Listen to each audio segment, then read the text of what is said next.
Hello world, Minnow Bricks here. Today coming to you with a review, actually. I don't usually do these, but I thought since I have the time I might as well. I just got this set, actually built it last night on stream.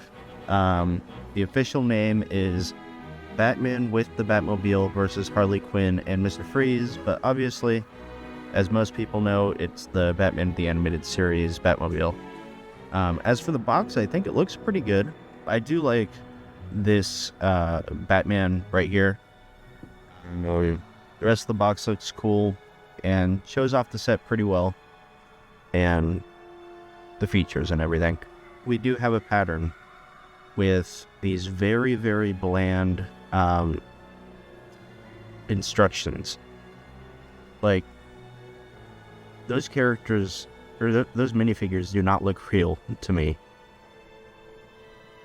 And then you can't see Batman that well through the windshield. The first figure is the BTAS Batman. I kind of said this on stream, but I'm not a huge fan of this. The, I can excuse the cowl, because it does kind of look cool that you can just put a normal minifigure head under the cowl. But this, it's like so loose, but so rigid at the same time. But I do really love the torso and legs. Also, if you want to see the back printing, it does look like this, and you can see the legs are dual molded. So, this is a 50-50 figure. It's not perfect, but I do really love the torso and legs. Second, we have Mr. Freeze. I think he's alright. He could have used arm and leg printing. I do really love the torso print. I do kind of like this dome. It's the only kind of dome that would work for this Mr. Freeze. Although it would be nice if he had like bulkier armor to kind of make it look more natural. I don't think he needed the back printing on his face though, because since there's a little split right there, like you might as well have just not printed the back, unless you can do a full wraparound print. So that's kind of talking to Lego, not really anyone in specific. He does come with this stud shooter, which is meant to be his freeze gun. It actually, if you look at the BTAS episodes, it kind of looks like it vaguely. So this is okay. This is an okay use of a stud shooter, especially because you do get the action. For a kid, that's going to be fun. And then let's get to the last character, who's actually my favorite minifigure in the set. Now, she does look a little bit better on camera than in real life, but she still looks good in real life. I'm not, like, she looks way better than the 2012 one with the white, because it is a little bit pink, but it's still clearly white. Because with the 2012 Harley, the white was very, very pink. But I will say, there does need to be a little bit more quality control. Well, I don't know if mine is just a special issue, but you can see the black kind of bleeds into the mask there, and then kind of bleeds onto the face there. So mine could just be a misprint. So Harley is good, and she comes with the hammer, which I think is pretty well done. Well, the instructions show her holding it from here. The box actually shows her holding it from under there. So it's kind of, it depends on what you're, also here you can see this little bit of the box better. But it depends on what your preference is. Now let's get on to the Batmobile itself.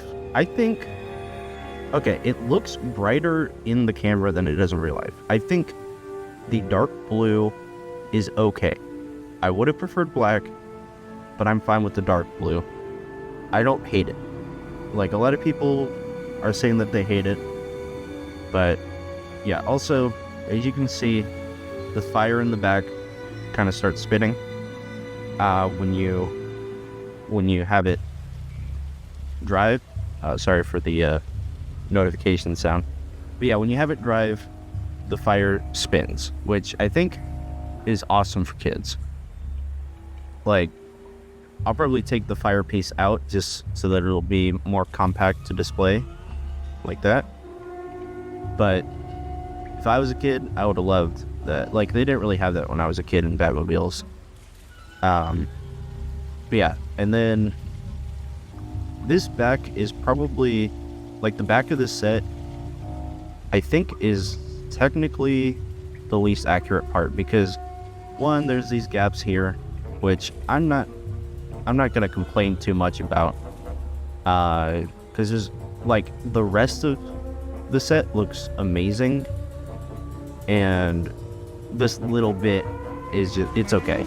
And then I think actually technically there's supposed to be more lights on the back, but otherwise I don't really have any complaints with this. The front looks accurate, the side looks accurate, this part lines up surprisingly well with the top right there. The only blemish really is right here, but with modern pieces it's probably as good as it can get. And then we go to the interior, which is where I'm kind of like, okay, first of all, you can see my finger through there. That's not ideal. They could have at least put like a panel there. But also, this wouldn't be a problem if Batman didn't have the rubber cape, because this is specifically to fit the rubber cape in there. Now, he does fit really well. Like, this closes all the way. There are some sets where it doesn't close all the way. But, oh, and he does kind of hit this sometimes. But also, I'm not like super into him being elevated by a plate on the back of his legs. Although that is, like, technically it is secure. But I think if they were so, actually I do like the shaping of this this cockpit. But if they were so,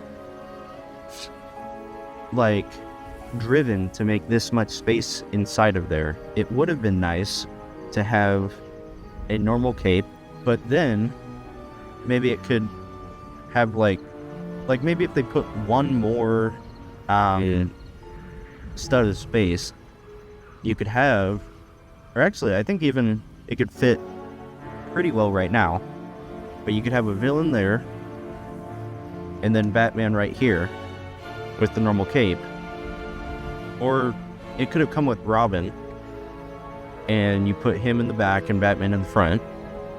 And like, even like, I just took off the cape, but they fit in there. So I don't know what the deal is with the cape.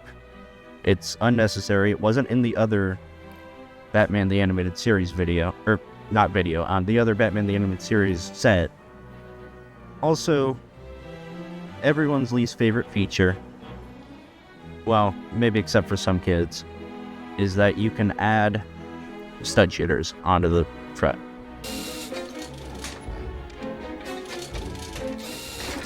I do love that they're not permanent. That's a plus, and it's okay for kids. Like, I get that they want play features, so yeah. But then also sometimes this part comes off with it, which I'm a little annoyed by, but that's okay. I'm not super annoyed by that being a feature. There's this little thing. You kind of gotta get it perfectly on there, but once you do, it's pretty alright. It's a little wobbly, but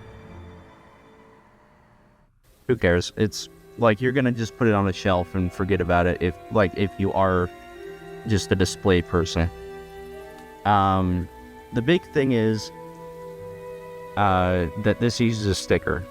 And I was lucky enough to have, like, it's mostly centered on the left and right, but the top and bottom are less so. But that's not that bad. But I do really like how this is put together. It does look pretty cool. So yeah. But I also wanted to kind of test some things with this set. A lot of people are saying this is too big of a set. This previous Batmobile is actually I think it's exactly the same size, because it extends to, I think that's 10 studs from 8 studs, just like this set, and it's just about as long. But the fire piece, actually I took it out from this one, but the fire piece extends further. So it's about the same size as that. Also, this one is modified. I took off the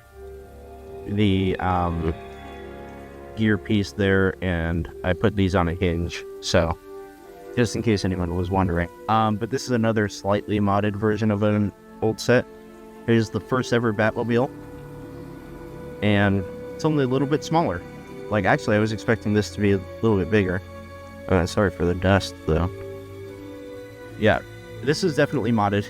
You can see on the inside that there's only a little bit of space. There actually probably is enough space if it was built the normal way, for the plastic cape.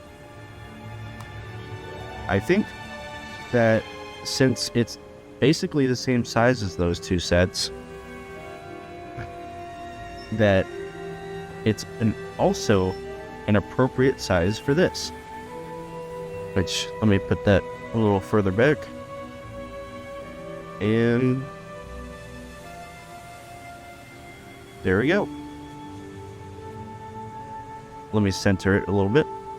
Alright, there we go. And it's a little heavy, but that looks really cool. It looks a lot like the show, because actually in the intro there is a scene of the Batmobile turning on one of these things. We've got 3 characters, pretty good sized Batmobile, and some extra accessories for the Batmobile that are actually optional, which I prefer. Hold on, so the price. I got this on sale for $38, but I think it's originally like $60. Now the price per piece is pretty low for the full price, but it's pretty high for the sale price. So I think right now in this moment of time, it is definitely worth the price. But the debate is whether it's worth the $60, which I think maybe. First of all, this was $40, but I think it was less pieces. It only had 2 figures, but it is more intricate, and it does look really, really good. And so I think that this is probably not worth $60. It is definitely worth $38, but the most I would pay for it is maybe a little over $40. Well, probably, I mean, 43, but I would pay like 45 maybe. But yeah, the figures, I think, get an A. Like, even though they're not perfect, like with modern Lego, you kind of gotta, okay, they get a B+, really. Harley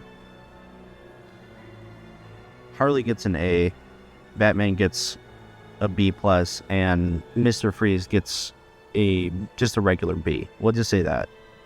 The set itself, I think it gets a B, or it gets an A with the sale price, could be a C with the full price. All right. Hope you guys had a good day. That's my review. I might do a few more reviews.